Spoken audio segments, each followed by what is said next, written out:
A paz do Senhor a todos os nossos amados e queridos irmãos.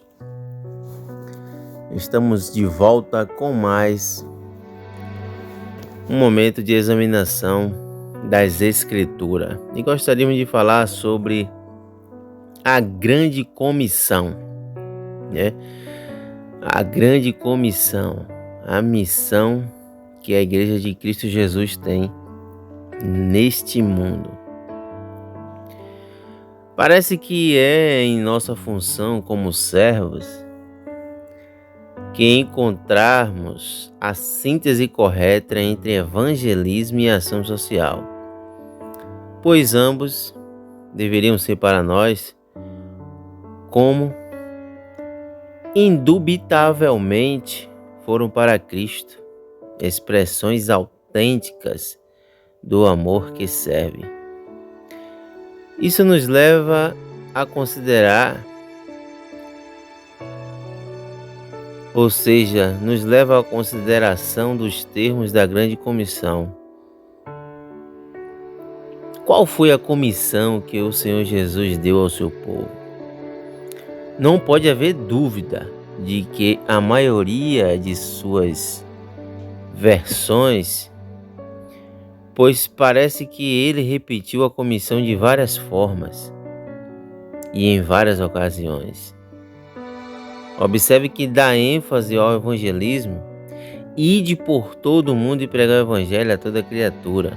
É um mandamento familiar da longa conclusão do evangelho de Marcos, que parece ter sido adicionada mais tarde por outra pessoa, após a conclusão original ter sido perdida.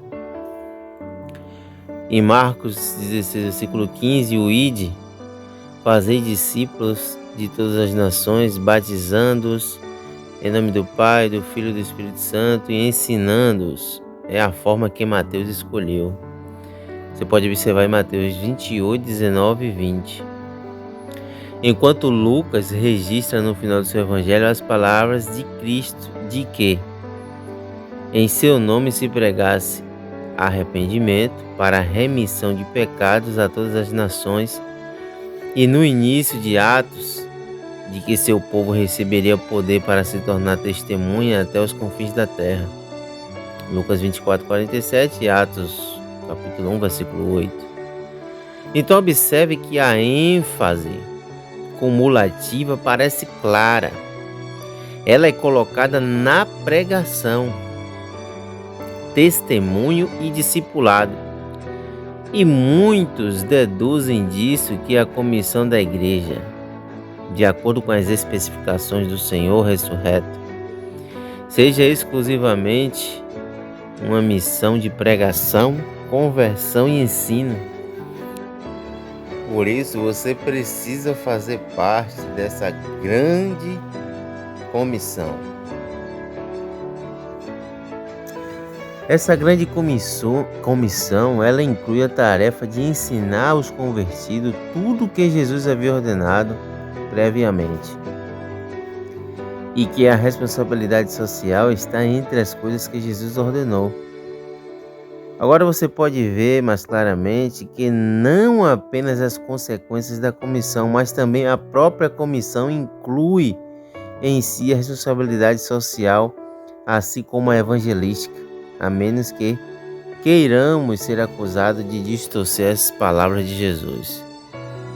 Observe que a forma crucial como a grande comissão foi entregue a nós, apesar de ser mais negligenciada por ser a mais custosa, Jesus havia antecipado isso em sua oração no cenáculo quando disse ao Pai: assim como tu me enviaste ao mundo, também eu os enviarei ao mundo. João 17, 18.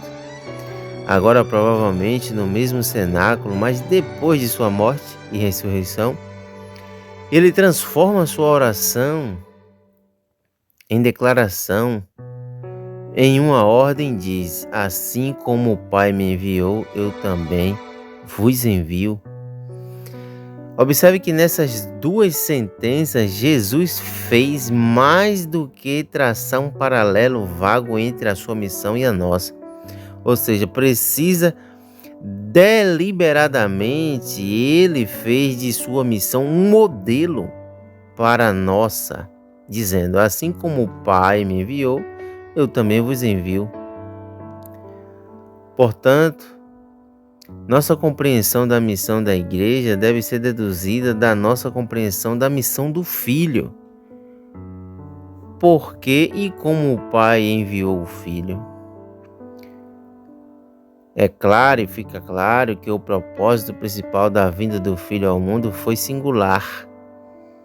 Talvez seja parcialmente por essa razão que os cristãos hesitam em pensar a respeito de sua missão como comparável à dele em qualquer sentido, pois o Pai o enviou para ser o Salvador do mundo e com esse propósito fazer expiação pelos pecados e nos dar a vida eterna. Mas observe que na verdade ele mesmo disse que havia vindo para salvar e buscar o que se havia perdido. Lucas 19:10. Não podemos copiá-lo nessas coisas, não somos salvadores, todavia tudo isso ainda é uma declaração inadequada para explicar por que ele veio. É melhor começar com algo mais geral e dizer que ele veio para servir. Observe que seus contemporâneos estavam familiarizados com a visão apocalíptica de Daniel sobre o Filho do Homem recebendo domínio e sendo servido por todos os povos. Daniel 7,14. Porém, Jesus sabia que ele tinha de servir antes de ser servido e enfrentar o sofrimento antes de receber o domínio. Assim, ele fundiu duas imagens do Antigo Testamento aparentemente incompatíveis, a do Filho do Homem em Daniel e a do servo sofredor em Isaías, e disse: pois o Filho do Homem não veio para ser servido, mas para servir e dar a vida em resgate de muitos. Marcos 10,45. A oferta redentora pelo pecado era um sacrifício que somente ele poderia oferecer. Isso deixaria o clímax de uma vida de serviço e por isso nós também devemos servir. No meio de vós, ele disse em outra ocasião: eu sou como quem serve. Assim ele se entregou-se a si mesmo em serviço abnegado pelos outros, e seu serviço teve uma ampla variedade de formas, segundo as necessidades dos homens. Certamente ele pregou, proclamando as boas novas do reino de Deus e ensinando sobre a vinda e a natureza do reino, como entrar nele e como este reino seria espalhado. Porém, ele serviu por meio de obras assim como por palavras, e seria impossível no ministério de Jesus separar suas obras de suas palavras. Ele alimentou bocas famintas, lavou pés sujos, curou os enfermos, confortou os abatidos e até ressuscitou mortos. Agora ele diz que nos envia como o Pai o enviou.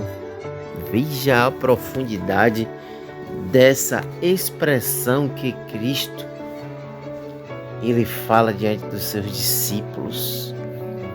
Será que nós estamos realmente realizando e cumprindo esse envio como o Pai o enviou, na função, no sentido das suas obras para com o próximo? Logo, nossa missão, como a dele, deve ser de serviço. Por isso que ele diz, agora ele diz que nos envia como o Pai nos enviou para servir. Ele se esvaziou dos status e assumiu a sua forma de servo, mas diferentemente de muitos que quando recebem uma honraria se exalta, ele se esvazia para servir. e seu espírito humilde deve estar em nós, o mesmo sentimento que houve em Cristo Jesus. Filipenses capítulo 2, versículos 5 ao 8.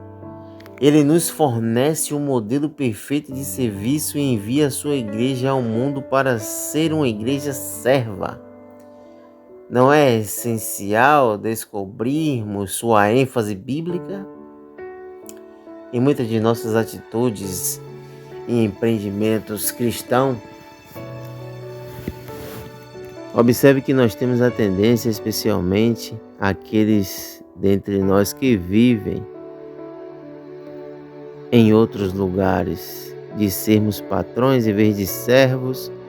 Contudo, parece que é em nossa função como servos que encontramos a síntese correta entre evangelismo e ação social. Pois ambos deveriam ser para nós como indubitavelmente foram para Cristo, expressões autênticas de amor que servem. Dessa forma, há outro aspecto da missão do Filho que deve ser comparado com a missão da igreja. Ele foi enviado ao mundo a fim de servir. Ele não desceu como visitante de outro planeta, nem chegou como estrangeiro trazendo consigo a sua própria cultura. Ele tomou sobre si nossa humanidade, nossa carne e sangue, nossa cultura. Na verdade, ele tornou-se um de nós e experimentou nossa fragilidade, nosso sofrimento e nossas tentações. Ele assumiu o nosso pecado e morreu nossa morte. Agora ele nos envia ao mundo para nos identificarmos com os outros, assim como ele se identificou conosco. Ainda que sem perder nossa identidade cristã, para nos tornarmos vulneráveis assim como ele se tornou, certamente é uma das falhas mais características que temos como cristãos, especialmente os que se chamam cristãos evangélicos. Raramente parecemos levar a sério esse princípio da encarnação. Assim como nosso Senhor assumiu nossa carne, para assim tomar o nosso lugar, que possamos estar como Cristo, como Ele mesmo expressou em suas palavras, quando Ele próprio disse: assim como o Pai me enviou, eu envio a vós. Assim como o Pai me enviou, eu envio a vós. Se você observar em Isaías 61, ele veio para curar os enfermos, dar vista aos cegos, libertar os cativos. E a igreja tem essa autoridade dada por Cristo, porque Ele nos enviou para fazermos esta obra. E Ele disse que faremos obras maiores do que Ele fez por causa do tempo que nós teríamos. O seu ministério durou apenas 3 anos e meio, mas o ministério da igreja já dura mais de 2000 anos. Então que você seja um escolhido dessa grande comissão para levar o Evangelho de Jesus Cristo a toda criatura. E você que está aqui, você pode me ajudar se tornando, fazendo parte dessa grande comissão, evangelizando através desse meio de comunicação, levando a palavra de nosso Senhor e Salvador Jesus Cristo. Então fica essa reflexão para nós. As palavras de Cristo: assim como o Pai me enviou, eu envio a vós. Que Deus te abençoe, que Deus te guarde, te dê um ótimo dia. Que seu dia, sua noite, sua tarde, não sei que hora você vai ouvir essas palavras desse vídeo, mas que você se torne um grande discípulo de Cristo, ganhador de almas. Amém? Que Deus te abençoe, que Deus te guarde e até o próximo momento examinando a Escritura.